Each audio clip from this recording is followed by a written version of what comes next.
So welcome everybody to today's session. There is no middle. AI strategy, your campus can't defer. I'm Adam Scarzafava, VP for Marketing, Business Development, and Events here at Edge, and I'm really excited to welcome you to today's session. Obviously, AI, a core topic of concern to the higher education community right now, and we're excited to bring some folks together to be able to explore it. Uh, First, I want to set the table and really share a little bit of information about who Edge is and why we are pulling this conversation together today in the first place.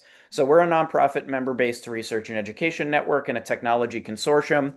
We were formed by a group of higher education presidents that come out of New Jersey.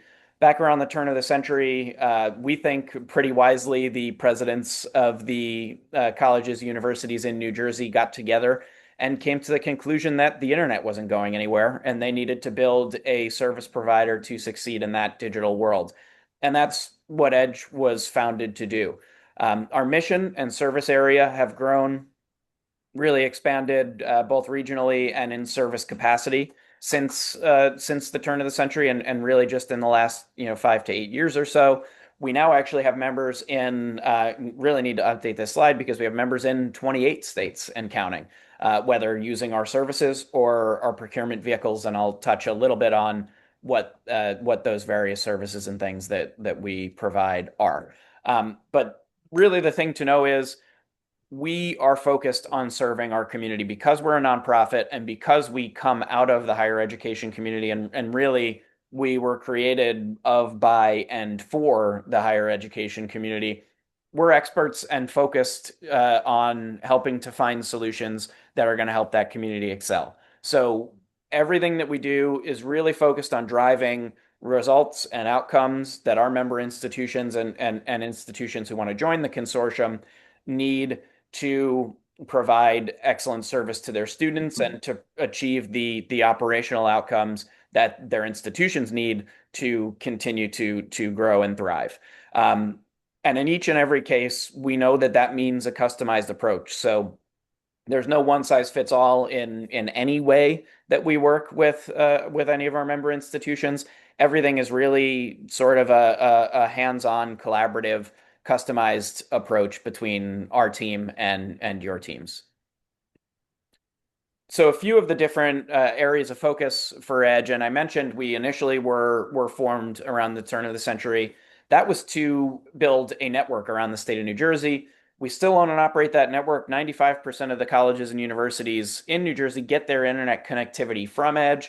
Now a growing number of universities and other institutions outside the state, Pennsylvania, New York, some other areas, are starting to take connectivity from EdgeNet to do all of the various things that they need the internet to do, whether that is student applications, academic applications, high performance research, really across the board. EdgeNet is there to make sure the institution has the architecture and infrastructure to succeed.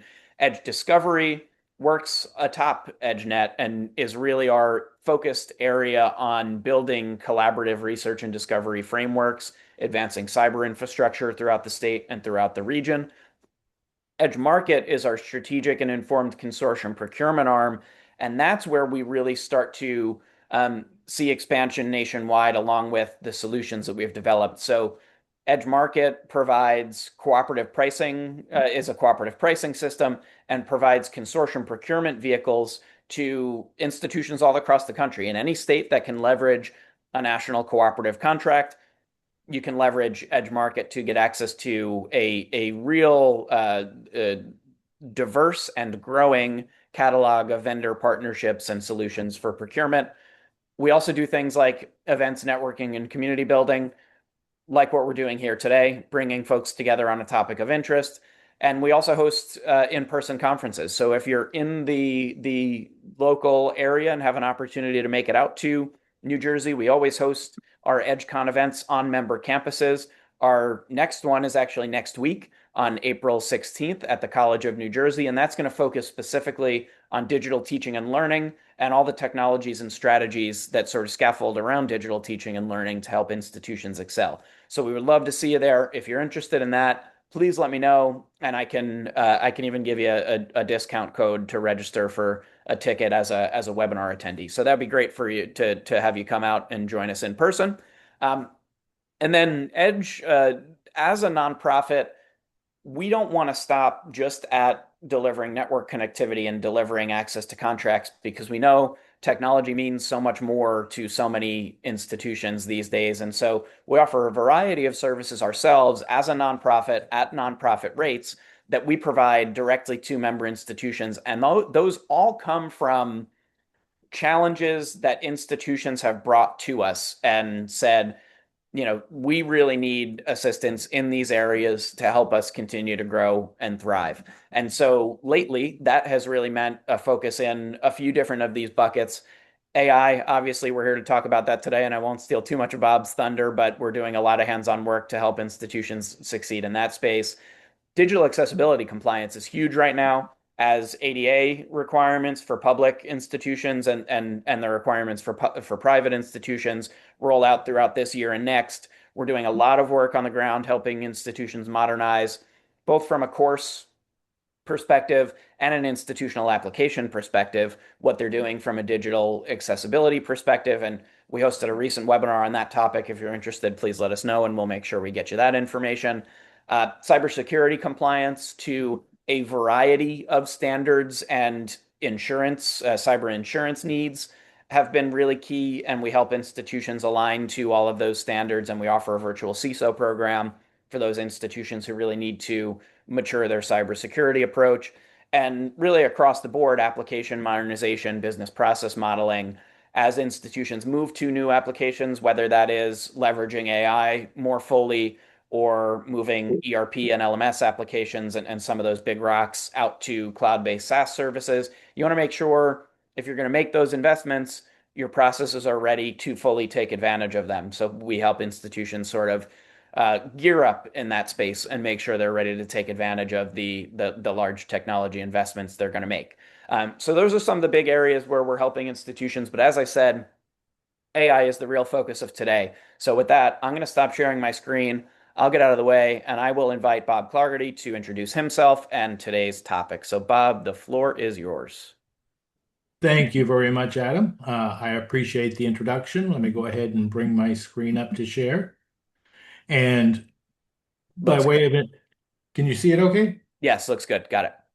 Uh, by way of introduction, my name is Bob Clougherty. I am the lead of Edge AI now, in terms of Edge's initiatives towards AI. I've been in higher ed for over 35 years. I've gone the full faculty route from a junior assistant professor through tenured full professor.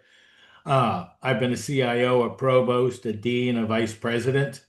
Uh, Basically, my work in this area goes back to the fact that I've been playing in technology since I was a PhD student. I studied under Winston Weathers, who developed the quintillion analysis and his theory of verbal geometry, which was an early language model. We just didn't have a clue as to what that was then. Um, and since that time, I've been publishing a lot. Well, I've been working on the technology side. I founded the Institute for Technological Scholarship. More recently, I've been working in the AI field, both designing enterprise AI systems for universities, setting up governance processes. And even in the early days in 2023, I was featured in Higher Ed Digest in the Most Innovative Educators article. Um, that being said, I don't want to take any more time, but I want to jump right to the content here. And I want to ask you a question if this sounds familiar to you in terms of the coordination problem. We start with the nobody told IT situation, where, say, the English department went and bought a writing tool and didn't tell IT till after, or legal gets left out, where student services is piloting a chatbot that legal hasn't even reviewed the contract of yet. And then the procurement being surprised because financial aid adopted an AI vendor and procurement only found out from the invoice. I've seen all three of these happen on different campuses. And they're not, for that reason, they're not hypothetical. Some version of these three is happening at most of the institutions we've worked with. This is a hangover of the software age where departments buy what they want and then it gets dropped on top of IT. What happens as a result is that most campuses don't have an AI problem. What they have is a coordination problem. Suddenly, all of these tools are arriving. Everybody sees the pressure, the rate of change, and assumes they need to do something immediately and begin shopping quickly. And those tools get to a campus before there's been a discussion of what are the decision rights, is there data readiness, and is there human trust? The result then is what I call the AI mushroom syndrome. And what happens then on a campus is that disconnected tools and pilots pop up across the campus where there's no shared root system to connect them together, or no common governance, no coordinated data strategy, no unified risk framework. And what happens is every single ungoverned adoption that come in creates a data obligation. It also creates a privacy exposure and a vendor dependency. One campus I was working with, when we went through the list of AI, I asked what model they were using, and on 80% of them, they didn't even know the foundational model the vendor had beneath it. And so that patchwork of disconnected tools without connecting the infrastructure causes very much of a problem and a great deal of risk. At this point, though, I need to pause in terms of definitions. And AI isn't just about chatbots. It's not about whether you're using ChatGPT or Claude or whatever. Essentially, what we're talking about is any algorithmic system that makes or assists decisions affecting people's access to resources, services, and opportunities. So at the end of it, that can include enrollment modeling. It can include retention prediction, financial aid packaging, advising risk scores, course scheduling algorithms, and hiring tools. It obviously doesn't include basic tools such as calculators, spell check, autocorrect, or routine administrative processes, but consider, for example, like with enrollment modeling. What happens if all of a sudden your AI, in its attempt to be helpful, begins prioritizing students from certain zip codes simply because it sees a higher retention rate there? If you're feeding that data and you don't have the correct information, you're going to find problems. These tools are already on campuses, and the question is really whether they're governing them. And by the way, to make sure I cite my sources in good academic format, this definition is adapted from New York City Local Law 144, which is the algorithmic accountability reporting requirements. And we're increasingly seeing those and playing in them. So, what then does it take to get AI to move forward in the correct direction and in the right direction and let things happen as they need to? For starters, there are three main points that always have to be paid attention to, and those are the technology, the governance, and the culture. Unfortunately, most people, when they talk about AI, are talking about the technology. What are we buying for a system? What are we going to do? And what happens is all of these, the technology, the governance, and the cultural issue, all begin to be treated as separate problems when in fact they're actually interdependent. You really can't move with one without the other two. So for example, if you get the technology without the governance, you end up in the situation what we were just discussing, where you have technology, where you have disconnected tools and there's no oversight or coordination, ends up with collisions and models and a lack of ability to connect systems, which sounds somewhat familiar, I'm sure. If you get governance without culture, you end up essentially with fear and you get compliance theater. And that completely stifles the innovation. Because what happens then is people just see governance as being an approval process instead of a positive supporting process or guardrail as it goes. And then if you get the culture, without the technology, then you just get a lot of talk. And what happens is you get the fatigue because people don't feel the operational follow through to where the tech begins to be implemented. So you really need to push all three of them. Um, One of the issues, though, is how do we make these things happen appropriately? And one of the things we face is what I call the 1983 problem. Uh, in, ni- in the third week of October of 1983, Microsoft released the multi-tool Word, which today we better know as Office. And what it did was it brought the document metaphor to the mainstream. And so as a result, we're getting everything that's coming out of PARC. And PARC, remember, was the Palo Alto Research Center, which a lot of people assume is Stanford, which it's not. PARC Park was an office of Xerox, and Xerox is a document company, led to a situation where engineers trying to explain what the computing was had to be in a language understood by the document company. And as a result, we talk about documents, we talk about spreadsheets, we talk about slides, we talk about desktops and folders. And we're in a situation where if Don Draper walked into your boardroom today, he'd be confused by the monitors, but not the metaphors. What happened is, to put this in context, where this metaphor goes back to, the same week that Multi-Tool Word was released, Total Eclipse of the Heart by Bonnie Raitt was the number one song, and I didn't play it for you, I apologize. Never Say Never Again was the number one movie. And to really date that, James Bond in Never Say Never was played by Sean Connery. Dallas was the number one TV show, and to really make us all feel old, The A-Team was number four. Fast forward to 2026, and we're still operating in that system because most university business still runs on documents, spreadsheets, and slide decks. We're dealing with core systems that are 15 to 20 years old. They've been upgraded, but they're fundamentally unchanged. They perform the same functions, they just have more options. If you consider, if we go to Word, you can still cut, paste, type, and edit. There's a lot of additional features, but the function is still basically the same. Our ERP, SIS, and LMS platforms are still built around that document paradigm and focus very much on those metaphors. And what happens is IT planning gets treated as a shopping list. It's not a strategic framework with goals of what want to be achieved. Instead, is if we buy this product, we will be able to do this. And the only discussion of strategy really comes from a budgetary perspective.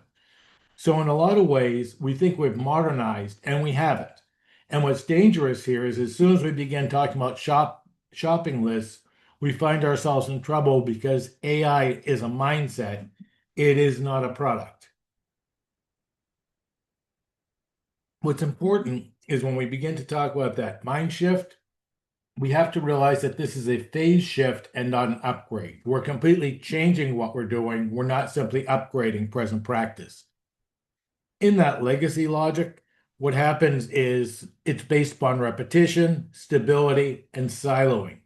In the way, say, a generative AI is looking to create something original, legacy logic says if two people run the same things, they get the identical response. That logic was built for control and predictability. There's a lot of functions that does fulfill. But if we look at the three cores of it, the process is about paperwork. Back when computing first became important, we went to digitalization and tried to take all of our paper processes and put the paper into the computer without essentially changing the process itself. But success becomes compliance, and that compliance measure becomes really a checkbox. Have we done what we need to do, not have we gone beyond what we could possibly do? And innovation becomes, as I said, buying new tools. And as a result of that, our data lives in silos. Reports, if they come at all, come quarterly. And when the reports come out, everyone says the numbers are wrong. I can't see your individual faces, but I think there's a lot of heads nodding at the moment. If we go to the physicist Per Bach, systems in this state resist change until they can't. He gave the great metaphor of an hourglass, that the sand comes down and at a certain point it begins to create avalanches. And those avalanches become major changes in the system. And that's what we need to do when we go to AI. Because if we look at AI-ready logic, it is based upon emergence. It's based upon pattern recognition, and it's based upon cross-functional learning, as opposed to that repetition, stability, and siloing. It's built for adaptation and discovery, as opposed to control and predictability. As a result, we said the process of the legacy was paperwork. In an AI universe, that becomes intelligence. What can we gain out of this? What can we learn about it? How do we drive our institutions forward using it? Success is no longer in compliance. Success is in the outcomes we're able to generate from the discoveries we make. And innovation, instead of buying new tools, now needs to be augmenting how people think and work. Pierre Levy, talked about how if we look at how humanity has gone, we're always looking to advance our intelligence, and that happens through a socialization and an exchange. From the biological of developing being able to speak, to cultural of being able to print, to technology to drive things forward, the next step is the shared intelligence. So at the end of the day, AI is not about efficiency. AI is all about how do we augment intelligence, and from a people first AI perspective, how do we augment people as opposed to how do we replace people? As a result of those two systems, there's no middle. The strategic logic of both those two worlds, as you saw in the previous slide, are incompatible. Institutions don't have the money, institutions don't have the people, the time, etc. But what's more important, as you see more and more trying to do both, choosing both is a guaranteed way to fail at both. And more importantly, it also exhausts the people who are forced to maintain that contradiction within their daily work. What happens then is if you try and do both, as a lot of institutions will say, call the IT department, tell them to get AI, you end up where you're running two strategies and it becomes an unfunded mandate. There are huge demands in legacy, and I'm sure Edge members know this as well as, we could have a crying session on this one. We face the maintenance of an aging infrastructure. We have vendor management across dozens of contracts. We face the security patching on systems that are past end of life. We have to develop manual workarounds for broken integrations. And we end up with compliance reporting that's built upon spreadsheets. For the AI-ready demands, what we need to do is really work on data stewardship and governance framework. What we need to do is instead of handing off to IT, we need to do staff training and change management. We need to have experimentation as part of that AI mindset. We need experimentation environments and sandboxes to test new things before we release them. We need privacy by design in every new workflow. And what we need are ethical review boards and use case vetting to determine which AIs we're going to bring in and put into play. At the end of the day, because no one has the staff, the time, or money to do both, this isn't a technology decision. This is a leadership decision. You have to decide where it is that the institution is going and build the AI strategy around the institution, its identity, and what it wants to do, as opposed to simply saying, what tools do we buy? Ultimately, what we're talking about here is semiotics and the semiotic acts. A semiotic act is really what message do you send? And if we think about it, the technologies that we adopt or avoid are semiotic acts. There are decisions and messages an institution sends based upon what its strategy is. Your boards notice it, and increasing on a lot of campuses, presidents are finding questions from boards about what exactly they're doing with AI. Faculty candidates notice of do you have the appropriate infrastructure to support them in their work.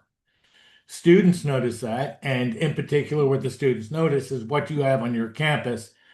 And once upon a time, we were sitting there saying, oh, we have internet connectivity, you can come to us.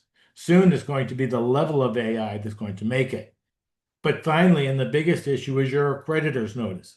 Just as we talked about how there's algorithmic laws coming into play now, middle states, which really includes New Jersey, their AI policy took effect last July of 2025.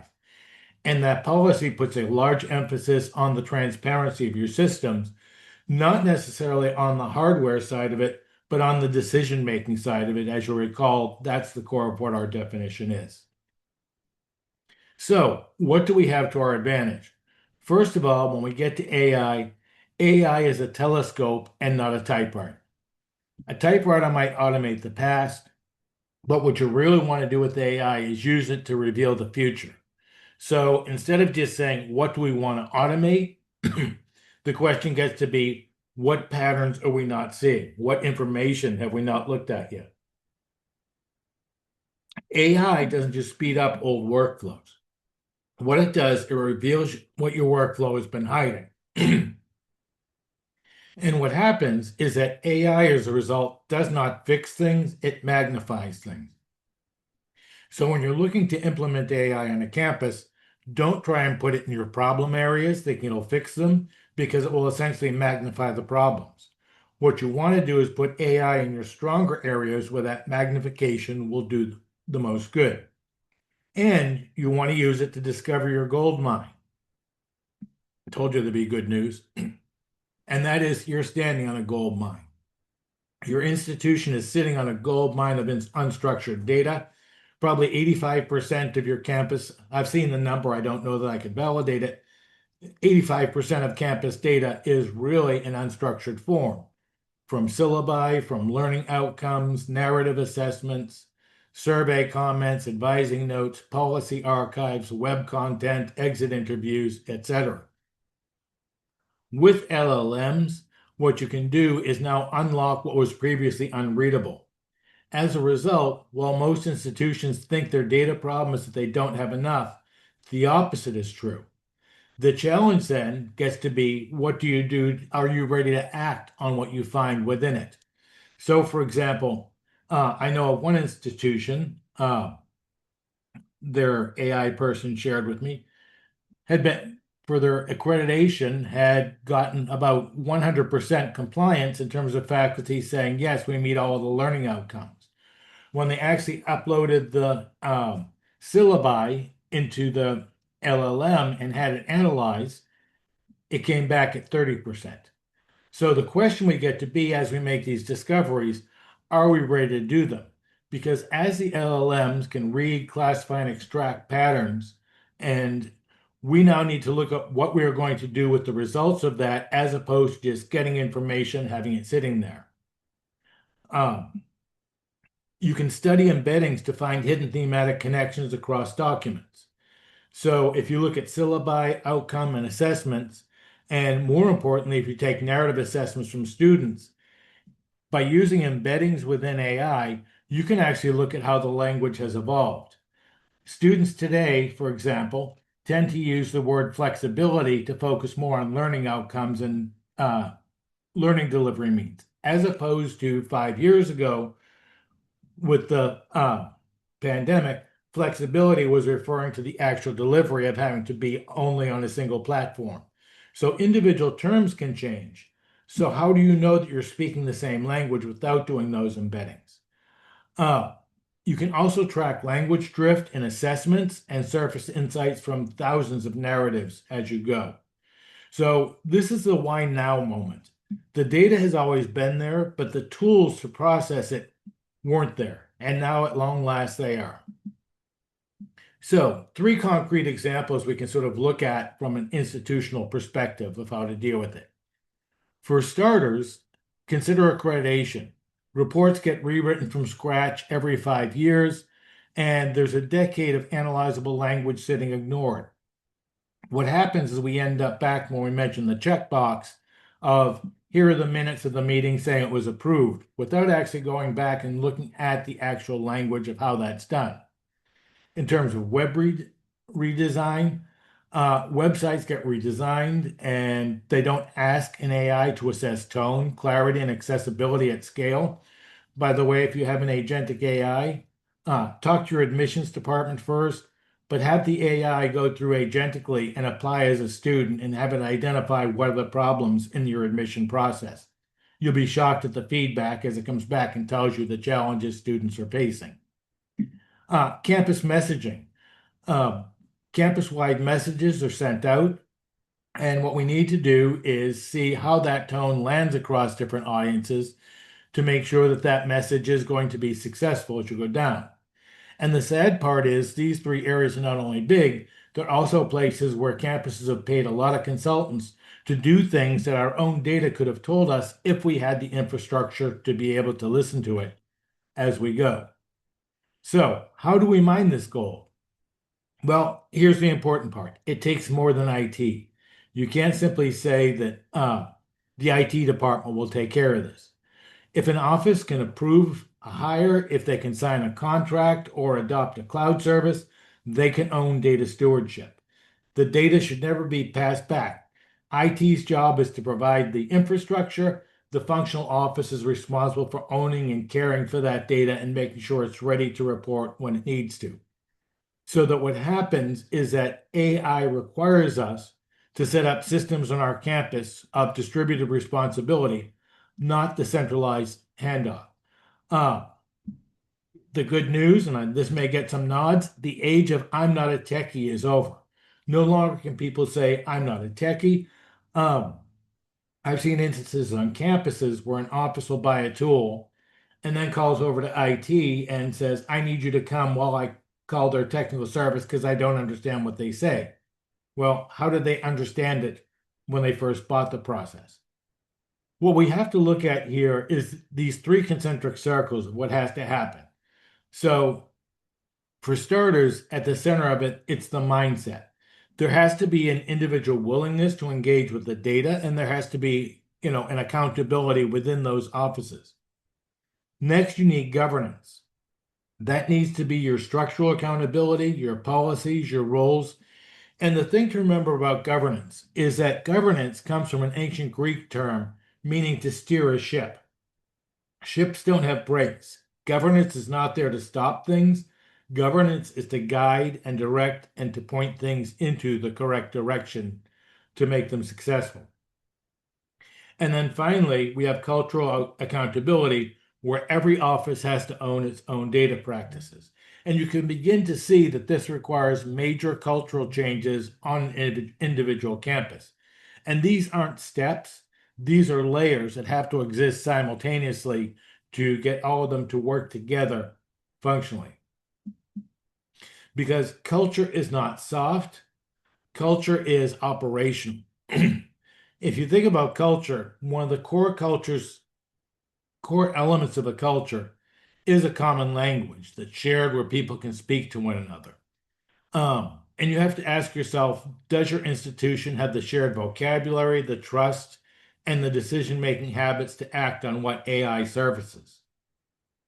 In a webinar I did on data sets or on data policies about 2 weeks ago, I raised what I called the horror story of the enrolled student.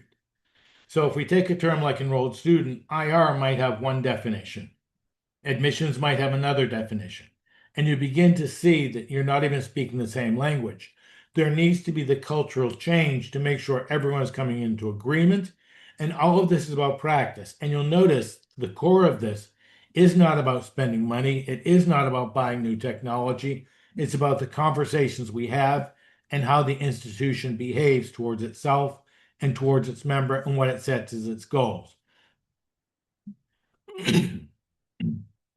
So when it comes to the three areas, when we talk about when we talk about technology, governance, and culture, what we have to look at is the fact that we need to move all three together at a speed our campus can sustain. There's no magic pace. It's really up to the institution as to how it wants to approach it. For starters, the technology needs to change from being a break fix modality to a strategy and enablement. The IT department shouldn't be chasing people down the hall because they used a macro in a document or a PowerPoint. Rather, they should be there to work with people to set up how best to use the AI to support it and to connect into it. So that requires a basic core change in the organization at that level. In terms of governance, there need to be certain decision rights, there needs to be risk tiering, and there needs to be real approval flows. You don't just use your procurement process using language for contracts that's a generation old to buy AI. For example, some contracts now for with AI vendors will specify a difference between who owns the input data and who owns the output data. And then finally, there's the culture. You need a shared vocabulary, you need data fluency, and you need distributed accountability. For data fluency, I can't put enough of an emphasis on that. Data fluency is the next step. It's not data literacy. It's not can you read a spreadsheet. It's do you know the questions to ask to dive deeper into the data, to restructure the data, to look for the things you need to do. Not simply look for a report or say that was curious or look at something just out of interest. What you need to do in moving those three together is you need to begin by looking at your own readiness. And readiness is not a score, it's a shared truth. And I will say this on front, the first move is almost never, probably never, buying a tool. It's about being honest about where you are. Simply buying the tool takes you down a path that you haven't thoroughly vetted and creates huge risk. And what's happening in these areas is that most institutions have never had this conversation in a cross-functional room. You need to bring everybody to the table and have those discussions. And there's really six dimensions that frame where you honestly are in terms of AI. First, what you have to look at is the people. Do you have the skill? And more importantly, do you have the willingness? In a lot of instances, there are actions you can take like AI listening sessions, let people have their say, have those conversations. How does this fit into the campus? Then there's the process, and that is, are your workflows documented and repeatable? If there's too many exceptions and you can't deal with the process, then AI needs a very straightforward algorithm to work from. Then, in terms of the data, is your data clean, accessible, and or governed rather? Do you have a data flow diagram? Do you have a data governance policy? Better yet, do you have a data mesh and a way of actually looking out who's accountable for your data? From the technology end, the question is, do you have the infrastructure? From governance, it's who owns what and are there policies? And governance has to occur in another number of layers. We've already talked about AI governance. And your AI governance needs to be both decision making, but also from a model ops perspective, tracking what is happening, what models are being used, what are the setups being used, are there backups to various systems? You also need information governance. And in that sense, procurement needs to be a larger campus conversation, not just a department and a business office. There actually need to be discussions about what's being bought and how that fits within a larger perspective of the campus and the entire tech stack, not just within that individual office. And then finally on culture, is there organizational willingness to change? So with this challenge, what we need to do is really examine our institutions and based upon those six dimensions, frame where we are honestly so we can begin to develop and know where our AI process and strategy needs to go. The governance, as I said, needs to be real. One of the big things that happened is that a lot of institutions will have a policy for governance, but they won't have a decision rights map. And a decision right map is basically a written document of who approves what and what risk level can people sign at. So while we have agreements on many campuses that people can sign for so much in money, uh, we need to do the same thing with risk. If something requires sending data, etc., uh, you'll have that. Unless you have the decision rights map and people are going forward, that can create those AI mushrooms we referenced at the beginning. Then there needs to be an approval flow so that if you if you're looking at what happens with the use cases, how do you prioritize? We've had a history of treating the IT department as a hopper. Everyone buys it, throws it to them. We need it set up tomorrow. Uh, with AI use cases, they take time and they have to be prioritized. And you have to have an operating cadence. You need to specify who meets, when, what decisions are made, and what's within that group. And remember, at the end of the day, this is all about decisions. That's why we talk about a decision rights map. So, for example, let's say you're using a vendor tool to package financial aid. And I saw this happen on one campus. When the vendor was asked what their foundational model was, they said the campus couldn't know because it was proprietary. If we use that system, then we haven't outsourced uh, the process, we've outsourced the decision. And when the accreditor come and asks us how we made the decision, and our reply is the vendor said it was proprietary, is not an answer that will help you. You need to know what's the decision, how the decision is made, and that's why the use cases become prioritized. We also, in our mushroom land, uh, have to ask ourselves of how do we go from this sort of pilot graveyard into a portfolio? So first of all, you have to have a prioritized portfolio. Your scattered pilots can't become a prioritized portfolio till you get the owners to sit down and work together and say, this is our campus strategy. A lot of campuses will go with a 5-year roadmap to say, here's our priorities, here's when we're going to pilot, and that. The second thing is you need to have pilot scorecards. How are you going to determine how it's dead, how it's what's successful and what's not successful, as opposed to the this is what I'm hearing or an individual office saying, yes, we've had success, etc. Undefined success becomes needs to become measured outcomes. And then you need a scale or sunset playbook that when those experiments begin to stall and you're not getting clear responses, at what point do you take it upward?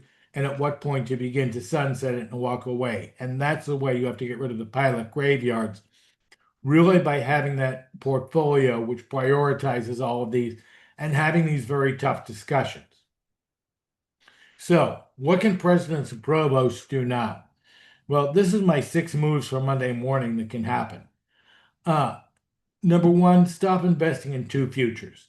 If they're going to parallel legacy and modern systems, they have to make a decision because the money only goes so far and breaks it down. That means having a hard discussion about the legacy system. Where's the redundancy? I was on one campus that asked, how do we pay for AI? And they had 4 different CRMs between graduate, undergraduate, international, and etc. And so what happens is institutions need to say, this is our priority, and that's where we're going. I had an article come out last week called, or in Tech Target on no time for AI because I had one president ask me, I've got a full-time job as president. When do I find time for AI? It becomes that issue of what are the priorities and making those decisions. Number two is align AI adoption with mission, not convenience. It's not a matter of just getting those tools in there. Mission alignment means that AI serves institutional purpose, not the vendor hype of this is what's going to happen if you buy this product, etc. Third, you need to shift your IT department from being break fix and empowering them for strategy and enablement. IT needs to be at that strategy table, not just answering help desk tickets. Number four, require data fluency and cabinet level planning. We've already talked about that the data fundamentals need to be understood, but more importantly, there also needs to be an understanding of how do you drill deeper, what are the questions that need to be asked, and how do we pursue this. Number five, establish governance that is real and not ceremonial. Governance means accountable roles and enforced policies, not just a document that you put down or a group to get together once a month. And then finally, craft your narrative. What story is your tech stack telling about your campus? Your tech decisions tell a story about your institution's value and its direction. If you're a president or provost, you don't need to write Python, but you do need to lead. As a result, where we began, there is no middle. There's only momentum or there's drift. The coming years are going to define whether your institution is a participant in the next era of learning or simply an observer as others move on. And just as a reminder, it all comes down to this, what we're calling the Edge AI coordination framework about getting the technology, the governance, and the culture to fit together. And as Adam had noted earlier, Edge AI solutions are available. They're all on the website and what we can do to assist you and support you. And at that point, I will stop. If you found this interesting, the entire article this presentation is based on is on the NJ Edge site, and all of the services I listed previously are available on the website, and the QR code there if you want to connect with me on LinkedIn. And Adam, for once in my life, I'm only a minute 9 over the 45-minute mark I was supposed to stop at. So I'll You pause and know, take any questions. You nailed it. Thank you, Bob. That was awesome. Thank you for sharing that information and all that wisdom with us. If you can stop sharing your screen as well, Sure. I'll pull up another contact slide. If anybody has specific questions and needs at their home institutions, please don't hesitate to reach out to the Edge member support team. Michelle and Aaron are excellent resources to get you connected with the right information, can share some of the articles and different things that Bob was talking about there, as well as serve as a coordination point to schedule a follow up with Bob if you would like to dive into anything at happening at your home campuses more specifically. In the meantime, I see a comment in the chat. Will slides be made available? Yes, we're gonna make the deck available and make the recording available so that you can go back and be able to review and to share with your teams when you need to. And we do have a couple questions that have come in, and please keep them coming. We'll be here for a few minutes answering these questions, and happy to take any more that come in. But the first one that we got was, can you tell us more about the AI policy regarding requirements for middle states? Did not realize middle states now have AI policy requirements. Can you go into that in any more detail, Bob? Yeah, there's two things with middle states. Number one, uh, the AI policy from last summer is really more of a question. About half of regional accreditors now have AI policies. And the summary for the AI policy is just transparency. What are you doing? What are you using it for? Where are you going? And what happens, a lot of campuses think it's just our students using ChatGPT in campus. That's not.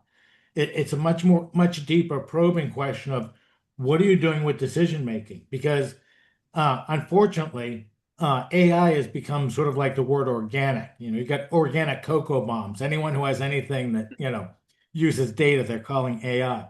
But Yeah. there's a lot of things out there going with that algorithmic system I put in, where the machine is making the decision rather than the human. And so at this point, it's reporting. There'll be the new middle state standards coming out in June, and I think they'll probably be doing some review along that line.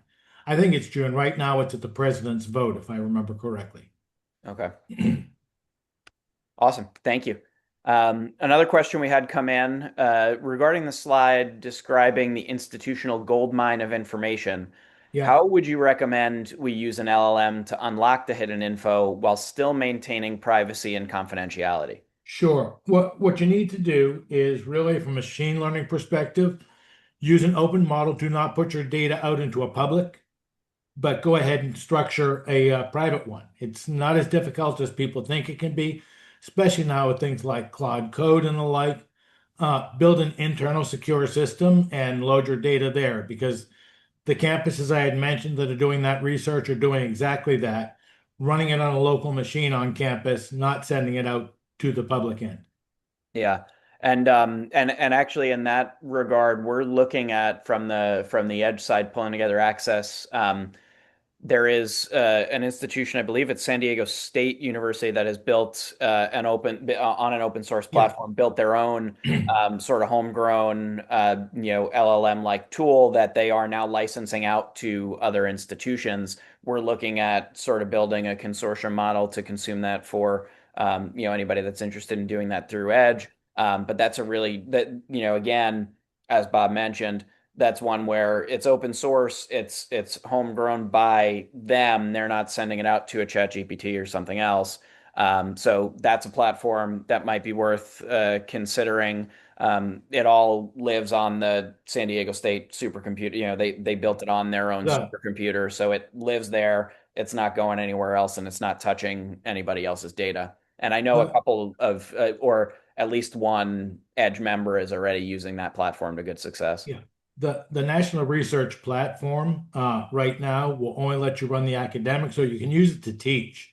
Saves you a fortune of not having to, if you want to teach students how to write AI on bare metal, you can do that without spending 140,000 to build the infrastructure on your campus to be able to teach that. Yeah. But no, the open source models is very much of a way to go. And the systems are out there. You've got Claude Code, you've got Anaconda AI, which is, really incredible where you can do that and gradually build your system up and get that done. And make sure you talk to somebody just to test your security along that line because it's too easy to make those sort of mistakes and you don't want to Yeah. hand those things away too quickly. But yeah, that would be the way you want to make sure that you keep it locally. Um, One of the big decisions about an enterprise AI decision that I didn't touch here because I'm getting the definition is what model are you using? Mm, So, for example, for one of our clients, I created a RAG architecture for their student life AI. And essentially, what we did was using the RAG and basically retrieval augmented generation looks only in the specific area. mm, So that in this case, when it wants student policies, you want your policies. If you use a general public model and a student says, "Can I brew liquor in my dorm room?" Um, a public model is going to look for an answer to be helpful. right. Whereas with the RAG, it goes in there and looks specifically at your student handbook. And where that's in the data file, next year when you update it, you just switch out the new Yeah. document, remove the old one, and you're not having to retrain or purchase or bring in a vendor. It's a very simple process. And I think following on that, we have another question coming in about how you deal with building internal systems. So how do you deal with building internal systems, llama models or API calls, and how do you deal with issues related to open source models, sometimes being very far behind models like Claude or ChatGPT? Yeah, I mean, obviously they're not going to have the capital behind them. If you look at the actual bench scores that you can see on Hugging Face, you can look the models up. My suggestion is instead of just buying multiple systems without them being connected, get a person. You're better off getting someone to help you to get you the support to go ahead and do that. You know, Depending upon what it is you want to do, as I say, figure out what the institution wants and then go from there. Yeah. And sometimes the value of those, if you're doing something like building a RAG, like you were talking about, sometimes the value of those open source models can be just in the fact that it's querying your data and making use of your data Exactly. specifically, rather than the horsepower that a more commercial model might have, but is not Mhm. necessarily built to purpose. Yeah, and on any of these issues, it's about the architecture, or Yeah. I would reference it as infrastructure here. How are you putting the systems together? It's not about spending the money to buy all of those. Uh, I think the wisest architecture a campus can use today is to use a router AI so that, when the community comes in and hits, it gets to the router and it knows which sub AI system to hit. Hmm. And that way a campus can make changes, add, subtract without having to go and redo an entire system. Yeah. Okay, makes sense. And that way it's again targeted and focused on what the institution's doing, and that may also be an interesting sort of tie into this next question. How do you recommend higher education leadership address concerns of student and faculty around the sustainability impact of AI use? In terms of the water use, I think, yeah, water, energy, et cetera. sure. I think of it a couple of ways. Number one, I think, and I'll begin with the base so I don't sound completely cold-hearted. It terrifies me to see the water situation in this plant, and I worry a great deal about it. Yeah. But it also becomes a matter of priority. A data center isn't just an AI. That data center is also running your credit card processes, your Amazon charges, all of that together, and nobody seems to, raise that as an issue.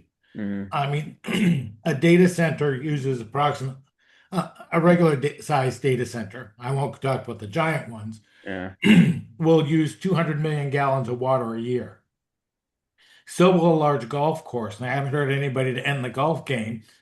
And data centers don't have the runoff of fertilizers and pesticides you get from golf. Yeah. But Yeah. Yeah, but I guess it's about prioritizing and trying to make sure if you are going to use the technology, it's having the most impact that it yeah, can and try and highlight the benefits. and to their credit, a lot of the big companies, Google in particular, I will call out as doing well on this one, with each new model working to reduce the power demands. In fact, Google just released a new protocol this morning, which they paralleled to lowering the resolution of the image, where as Mhm. you begin and going down, when we use AI many times, if or commercial AI, we're always going for the highest level model, and Hmm. that's the one that consumes the most energy. But if you look at the builds and the power usage over them, the AI companies have been focused on reducing the power consumption of the different models. Yeah. Okay. So hopefully that continues to improve over time as well. Exactly. So we have a couple more questions here, and please keep them coming if you have them. Um, Next one, we have identified that we want a central place to put all this together across education delivery, administration, and in research. What are the Mhm. first three steps you would take to stand up a central office on this topic? To put together a central office on that topic, well, first of all, you're going to need a chief AI officer and somebody who's going to be able to coordinate and sit people down and put that together. Yeah, The second step, clean your data. I mean, there's nothing sexy about cleaning. No one wants to say we're cleaning data. Till you do it, though, AI takes whatever you tell it as, absolute truth, and it doesn't question that. yeah, Uh, and that cleaning up your data starts with building a data mesh. List out who has what data, who is responsible, who's accountable, et cetera. And that may be another webinar we want to do in the future. yeah, And so I think getting the data down there. And then third, having the strategy conversation, knowing where it is that the institution wants to go and what it wants to achieve. There's not a correct AI, there's not a correct way to do it. It's all what's best for your campus. So that self-reflection and self-examination to figure out that strategy is really the essential thing that yeah. needs to be done. And Bob's going to be a little bit bashful about this, which is okay because he's our expert on the topic. We don't want him to push Edge really, but I will say that is something that Edge can really excel and help. Kind of all three of those steps are areas where we excel at helping institutions start to make some of those decisions. Whether it is sort of being that pseudo chief AI officer because it can be really hard and expensive to hire a full-time chief AI officer, but we can come in and sort of be that adjunct, virtual chief AI sort of officer to bring folks on your campus together effectively and start to have all those conversations, whether it is strategy, whether it is sort of assessing and mapping where data lives. We can really that's part of what we do when we land on a campus with you guys and help do that. And again, as I mentioned earlier, we do all that at really aiming to be affordable, nonprofit level pricing. So that is key, and that is something that we can land and help do. So a couple more questions here, and if you have any, we still have a couple minutes to get under the wire. Next one is I'm an instructional designer who's been asked to bring a Boodlebox AI tool to our campus. I have concerns about people and culture readiness, and I don't have visibility into data and technology governance, but I suspect there are gaps. How do you recommend I talk with my superiors about what else is needed to complement a tool purchase and launch? Are there relevant case studies of institutions coordinating tech governance and culture well? Or I think then, what I would add to that, Bob, is how can Edge help to facilitate that conversation if necessary? Yeah, I mean, you're right on there. I mean, that is the challenge to take it up to the next level. And I think, to talk with your superiors, it's who was at the table when the decision was made to go with Boodlebox. Hmm. I saw one campus that went and spent a whole lot of money bringing someone in to put together their AI strategy. And the deans got together and decided to buy a teaching technology that didn't fit in with the rest of the strategy and structure. Mm. Um, in terms of Boodlebox itself, I have a person who works for me who's more the specialist on the teaching learning side, who, because one of our clients is looking at or has bought Boodlebox, they're going and looking at it specifically.